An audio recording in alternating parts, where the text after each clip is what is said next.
โอ้ยมันคือโบงามว่ะดินโบงามเต็มที่มาหินนี่ซอกซื้อดินมาใส่ไหมนี่มันดินปลูกนะดินหินบ่ขึ้นตีดอกไม้นี่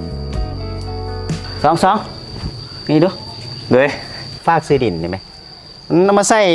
กกไม้นี่มันตายไปเลยนะ ซอกซื้อเสร็จแล้ววันนี้ห้างขายดินเนี่ยแคมทางในเมืองบ่อึดเดี๋ยวก็ไปซื้อเลยเข้าไปซื้อเลยถาม โอเคเขาอยู่ที่เข้าไปปิดเอกสารแล้วที่เข้าไปซอกเบิ้งเลยเลยเอาจาก2 เป่า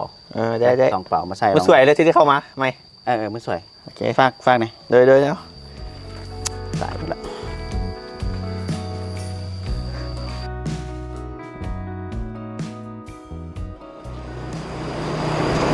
ไอ้อีกตัวบอลขายดินไม่แล้วนี่ขายดินโอ้ยำไปเนาะบอลขายดินนี่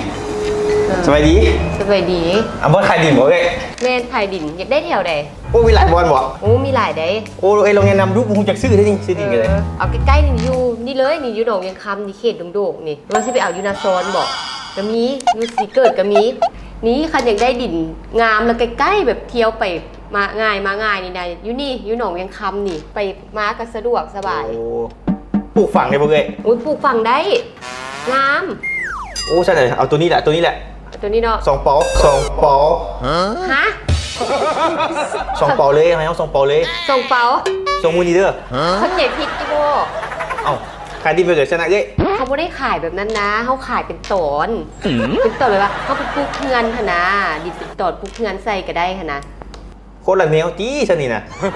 คนละแนวเลยอันนี้เขาขายเป็นตอนได้ตัวนี้เด็กได้ให้หัวหน้าปลูกดอกไม้สินะ2 เปาอันนี้มันขายดินปลูกเงินอันนี้นะขายเป็นตอนเนาะขายเป็นตอนมิเตแนะนำให้กลับคืนไปได้ประมาณลักนึงนี่แหละเด็กที่จะกลับคืนคุณแล้วมาผิดตัวนี้กลับมาตัวนี้ตัวเยอะ